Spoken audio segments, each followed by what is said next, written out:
au milieu de 3 ans et demi, il faut comprendre le message des 2 témoins et il faut rompre l'alliance avec l'Antichrist. Et quand il faut rompre l'alliance avec l'Antichrist, l'Antichrist maintenant va se fâcher. Il sera maintenant en colère. Et quand il sera en colère, le nouveau século mundo, la nouvelle ordre mondiale, il fera appel au nouvel ordre mondial pour venir maintenant détruire l'Israël. Bien aimé. Et c'est ça, là, où se trouve la grande tribulation. Donc la grande tribulation ne commencera pas ici, mais la grande tribulation commencera au milieu de 7 ans. Et pendant cette période, l'Église est ici, au ciel. L'Église est ici au ciel, mais sur la terre, la vie continuera. L'Église ici continuera, mais nous ne serons pas là. Mais les personnes qui prient Dieu, qui croient que nous sommes en train de blaguer, ils resteront aussi ici. Donc l'Église continuera, mais l'Église sera au ciel, mais sur la terre, l'Antichrist fera l'alliance avec l'Israël pendant 7 ans. Mais au milieu de 7 ans, l'Antichrist, on va le dévoiler et il sera en colère. Et quand il va se fâcher, maintenant la grande tribulation va commencer. Mais la grande tribulation, quand ça commencera, c'est là où maintenant la réalité du cachet 666 commencera. La Bible dit ceci: pour acheter, tu dois montrer ton cachet à toi. Pour vendre, il faut que tu montres ton cachet à toi.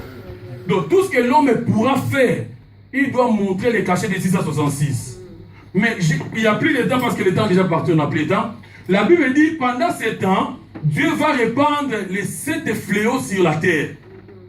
Et la Bible dit, parmi les 7 fléaux, il y aura même l'eau que les gens boiront deviendront du sang. Mais la Bible dit, pendant que l'eau deviendra du sang, les gens, au lieu de se repentir, ils vont encore insulter Dieu.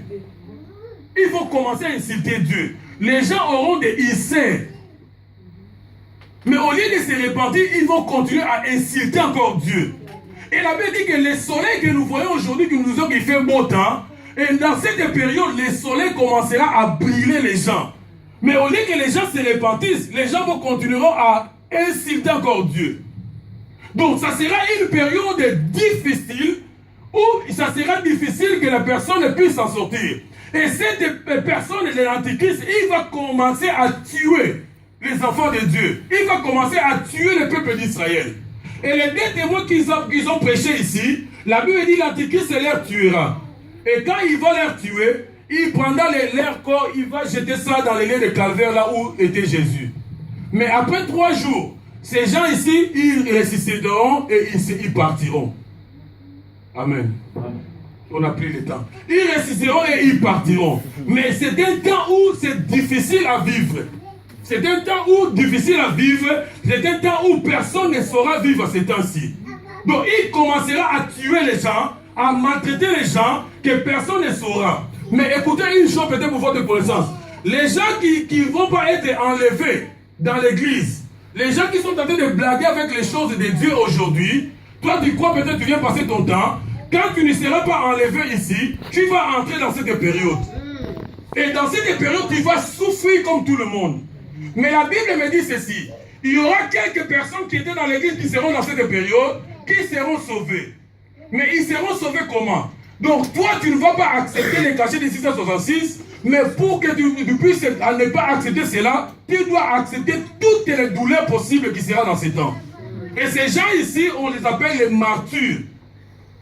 Et à la fin de cette année, quand il y aura la guerre, il y aura tout ce que le diable fera, l'Antichrist fera. À la fin ici, Jésus-Christ avec l'église retournera ici.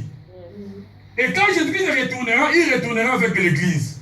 Et quand il retournera, il viendra faire la guerre avec l'Antichrist et le reste du monde. Alléluia. Amen. Donc il viendra faire la guerre avec l'Antichrist et le reste du monde. Et cette guerre qu'on attend aujourd'hui, ça s'appelle la guerre d'Armageddon. Amen. Je m'arrête par là. Amen. Il n'y a plus de temps, bien aimé. Donc, nous devons comprendre une chose, bien aimé, que l'Antichrist, son esprit est en train d'agir dans l'église comme dans le monde. Et l'église n'a plus de temps pour l'enlèvement. Donc, nous sommes déjà prêts à partir. Pourquoi? Parce que l'esprit de l'Antichrist est déjà en train d'agir. Et dans peu de temps, l'Antichrist doit apparaître pour continuer son affaire avec l'Israël. Donc, nous, moi et toi, nous devons nous préparer pour ne pas rester sur la terre, mais pour que nous puissions monter et aller au ciel pour ne pas vivre les choses abominables qui seront faites après l'enlèvement de l'Église. La Bible dit, prépare-toi à la rencontre de ton Dieu. La Bible me dit ceci, pour conclure, dans Amos chapitre 3, verset 7, la Bible dit ceci, Dieu ne fait jamais quelque chose sans avoir révélé cela à ses serviteurs. Dieu m'a envoyé pour vous dire ce message parce qu'il y a quelque chose qui va apparaître. Il y a quelque chose qui va arriver. Et Dieu me donne ce message pour aviser le peuple de Dieu à être prudent, à ne pas prendre les choses de Dieu en vain, mais à être prudent dans ce que nous sommes en train de faire. Ésaïe chapitre 55, verset 7, comme conclusion, la Bible, verset 6 et 7, la Bible dit ceci, je vais lire vite ici. La Bible dit ceci. Cherchez l'Éternel pendant qu'il se trouve. Invoquez-le tandis qu'il est prêt. Que le méchant abandonne sa voie. Et l'homme d'iniquité ses pensées, qu'il retourne à l'Éternel qui aura pitié de lui. Nous devons retourner à l'Éternel. On n'a plus le temps, bien-aimé. On n'a plus le temps. Bientôt l'Église sera enlevée.